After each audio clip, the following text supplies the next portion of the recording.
Hey, everyone. Welcome back to our channel. If you're new here, remember to turn on the alerts and click the subscribe button to never miss an update. Today we are delving deeply into a difficult and vital subject. How does a narcissist respond when you go no contact? Many individuals ponder about this, particularly in regard to unhealthy relationships. Let us thus start straightforwardly. Avoiding contact with a narcissist can seem like a great weight taken off your shoulders. At last, you are free from the emotional roller coaster, gaslighting, and continuous manipulation that comes with dating someone who just sees others as means of bolstering their own ego. Though for you this step can be liberating, it usually sets off a sequence of strong reactions from the narcissist.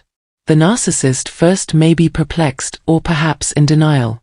They are not used to losing control. Hence the notion that someone could just walk away from them is perplexing and frustrating. Their whole self-worth has been based on the idea that they are indispensable and that people need them. When you start no contact, their first response could be to persuade themselves that it's only a phase, that you'll come crawling back once you realize how much you supposedly need them. Things start to get nasty though, when the reality kicks in and you really cut ties. Narcissists are power and control addicts. Hence the thought that they have lost that over you can set off a severe panic attack. They could try to regain control by texting, calls, or even showing up at areas they know you visit. This is their means of trying to undermine your will, sow doubt on your judgment, and drag you back into their web. Should these first efforts fail, the narcissist might change strategy. They might begin armed with guilt. Messages saying that they have changed, that they are sorry, or that they are going through a difficult period and require your assistance could appeal to your heartstrings. These are only manipulative strategies meant to entice you back into the relationship so they could take back control. Should guilt fail and they observe your steadfastness, the narcissist may intensify their methods. Here things can get quite difficult. A narcissist who feels cornered or abandoned may go vindicious. Trying to tarnish your reputation, they could start disseminating allegations about you, even turning shared friends or acquaintances against you. Desperate to have some sort of control over you, even in a bad sense, they do this. They simply cannot handle your concept of moving on without them and of you succeeding. Sometimes a narcissist might even pass for the victim, presenting themselves as the one who has been mistreated. Anyone who will listen might be informed by them that you abandoned them, that you are the one who is poisonous, that they were merely trying to support you. This all fits their plan to discredit your choice to go no contact and win compassion from others, therefore satisfying their need for validation and attention. Remember that these behaviors are about the narcissist's need to keep control and defend their brittle ego, not about you. Their carefully created self-image as someone who is great, desirable, and indispensable to others defies the notion that someone would reject them. You are basically telling them that they are not as vital or strong as they believe they are when you go no contact, and it is something they just cannot accept. If you stick to your choice over time, the narcissist may finally go elsewhere for supplies. Even then, though, they might try to keep a door open with you, checking in only to see whether you will react or sending the odd note.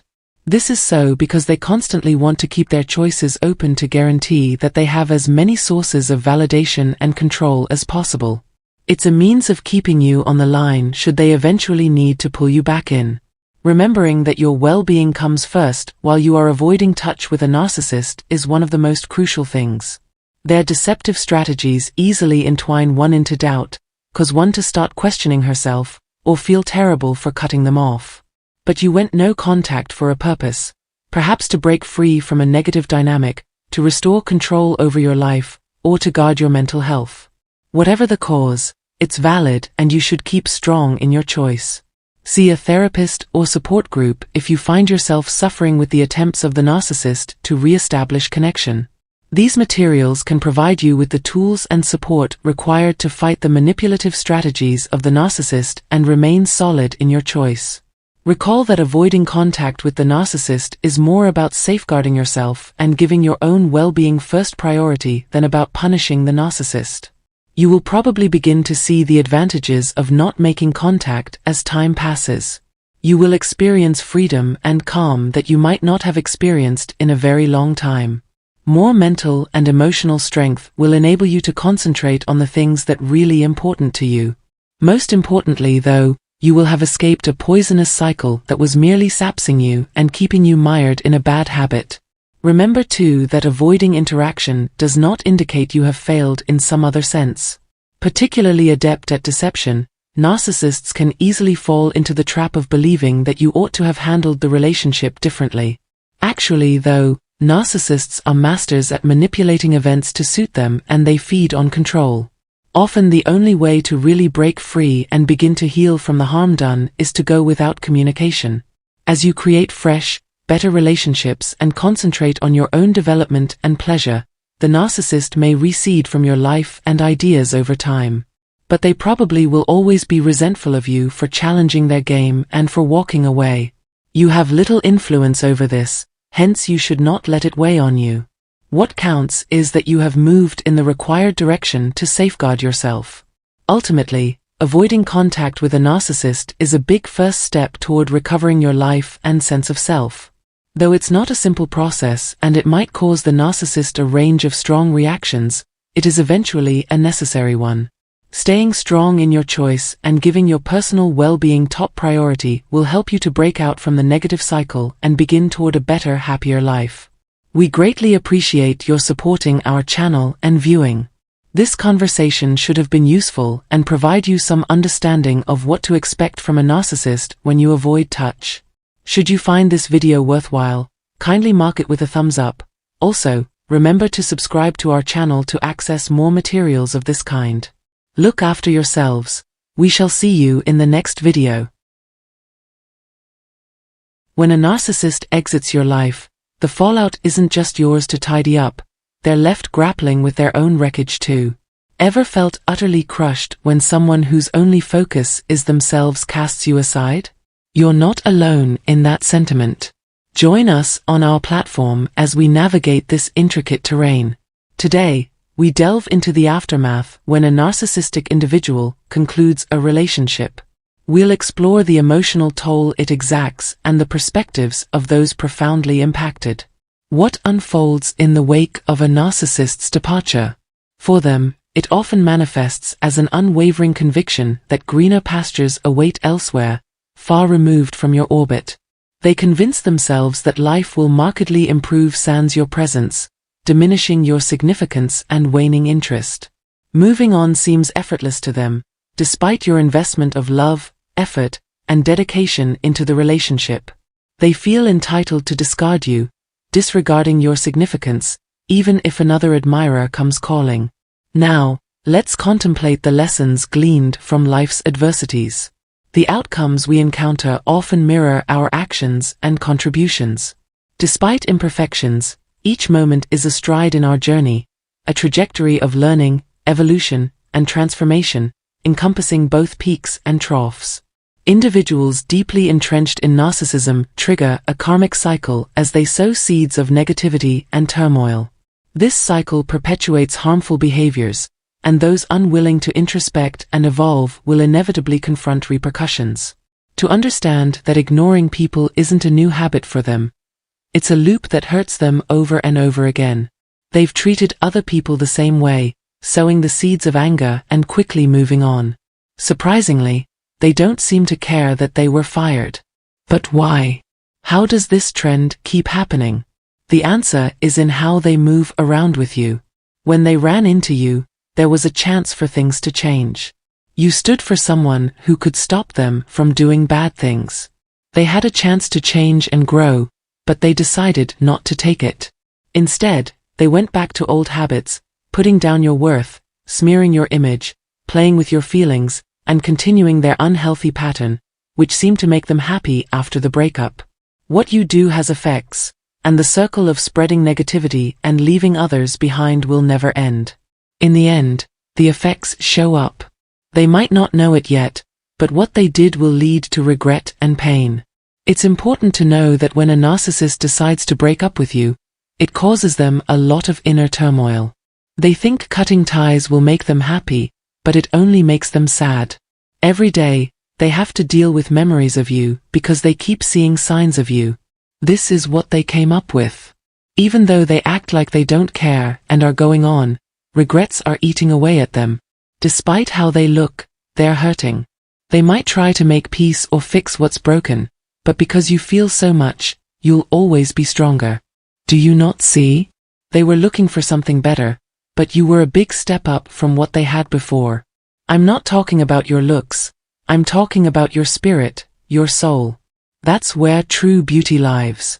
The love, compassion, and kindness you show them only makes their pain worse. They're having trouble with their feelings. My movie, The Journey of the Narcissist, is worth watching if you want to learn more about feeling regret after a breakup, especially with someone who is narcissistic. It's not just about normal breakups. It's especially useful for figuring out how to end a relationship with someone complicated. The video goes deep into feelings of sorrow and self-awareness.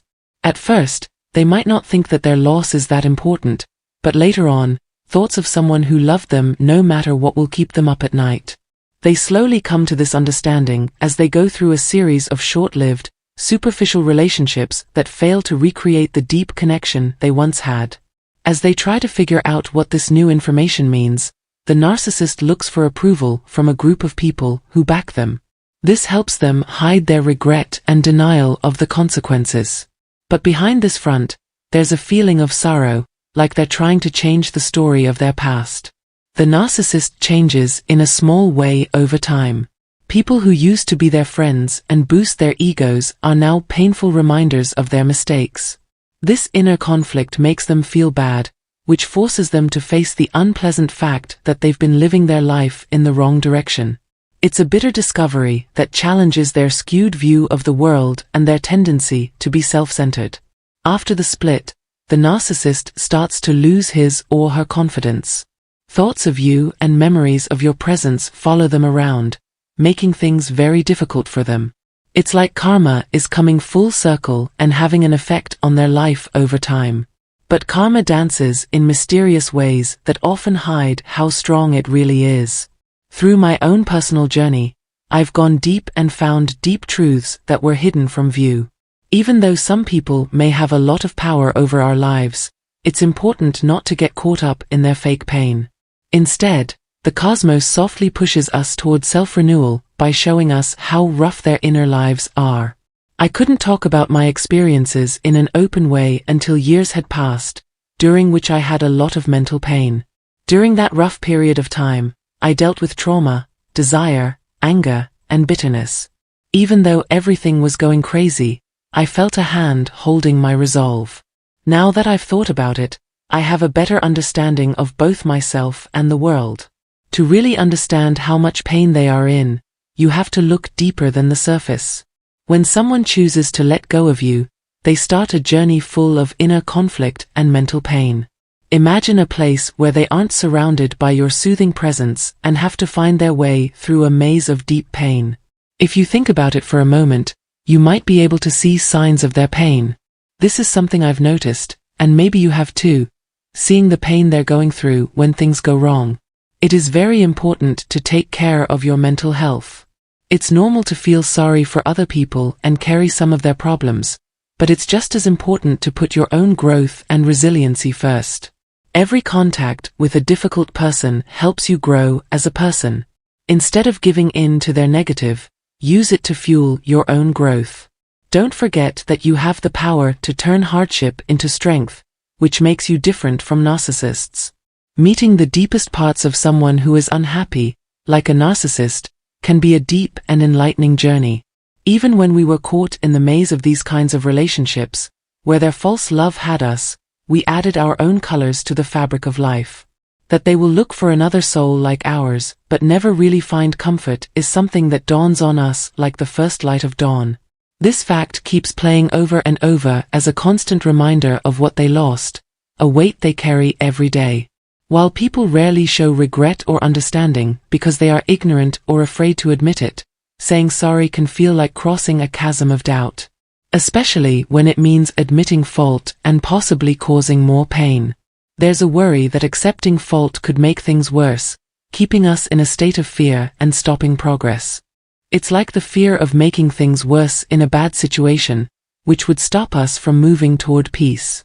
Some people find the strength to say they're sorry and ask for forgiveness, but I often tell them to be careful about how quickly they accept their punishment. It may seem good to try to fix a broken relationship, but it's important to know if it really helps people heal or just brings up old wounds. At this point, you're firmly planted in the bastion of self-preservation, concentrating on your change and rebirth. This trip isn't just about healing. It's a journey of deep self-transformation and strength. As you go through this process of self-discovery and change, may you find many chances to grow and welcome the winds of good fortune.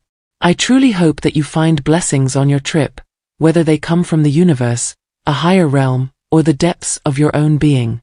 Even though I can't change the forces of nature or tell you what will happen, I want you to know that I support you and wish you the best on your journey. Our relationship, built on shared struggles and victories, feels like it has the power to heal deeply, even when we meet people who have hurt us. Keep an eye out for small signs of growth and know that your efforts are valued and supported. Welcome back to the fight, narcissists who want to cause trouble. To everyone who is joining us today, a warm welcome awaits you. This channel would not be as lively without your participation, and I am deeply grateful for it. If you haven't already, please subscribe and turn on notifications to get our newest content sent to you. Thank you for letting me know about you. Let's start our tour right away, please. The topic of conversation today is selfishness. This movie is meant to shed light on the ways narcissists try to control and manipulate others, as well as give advice on how to handle these situations with strength and grace. We'll go deep into our tough feelings and face them head-on to figure out how to move forward. Attention all those who want a complete understanding. Please stay tuned until the end. Let's start our trip. Everyone knows that narcissists love making other people feel bad, and sadly, this is still true even if you're already hurt and broken. Narcissists are always looking for more, no matter how much damage they've done to you. They're not happy even after causing you a lot of pain and lying to you. They need proof that their abuse has left you with permanent mental scars. They are successful because they can break your spirit and drag you into the same darkness and misery that they live in. They are not interested in your healing or moving on. Instead, they find pleasure in seeing you hold on to anger and bitterness. People who have been hurt by narcissists often feel very angry, which is a natural reaction to what they see as unfair treatment. This growing anger, which I sometimes call a bitter indignation, is a normal response to being mistreated over and over again. But recognizing this anger is the first thing that needs to be done to be free. When you think about the narcissist, pay close attention to how you feel. As long as you feel bad, anger will continue to grow. How we deal with this anger is just as important. Realizing the problem is the first step, then looking for ways to solve it. Many people find that talking about their experiences of abuse helps them feel better and speeds up the healing process. Make sure that anyone you talk to about narcissistic abuse, whether they are a professional or someone you trust, is either knowledgeable about it or at least ready to listen with compassion. The next step is to take care of our mental and spiritual health. Emotions are just as important as getting rid of harmful people and things from our lives. Aside from narcissists, other things in our environment can also cause us stress, so it's important to be aware of these things and avoid them before they happen. Also, it's important to think about what makes you happy. This could mean limiting your relationships with the narcissist or not talking to them at all, maybe so they slowly become less important as you age. To get out from under the control of narcissists, you need to silence their impact and put your own recovery first. By not reacting, forgiving, and letting go of the negative feelings you have about the narcissist, and focusing on your healing journey, you break their plans for your failure and sadness. Take advantage of quiet times to put your mental health first, and you'll become a stronger, more resilient person. We talk a lot about how important it is to take care of our emotional health on this show. Narcissists often try to control our feelings, which throws off our mental balance. To fight back against this trickery, you need to stay quiet and do nothing. Don't feed their ego or give them things to make them feel bad. Instead, Use silence as a powerful weapon and let your actions and results speak for themselves. Personal growth, success, and staying calm are the best ways to deal with a narcissist. If you have any questions or concerns, please don't hesitate to get in touch. Please like and share this video if you thought it was helpful. Please share your thoughts and stories in the area below for comments. Have a wonderful week ahead. Thank you very much. Hey, everyone. Welcome back to our channel. If you're new here, remember to turn on the alerts and click the subscribe button to never miss an update. Today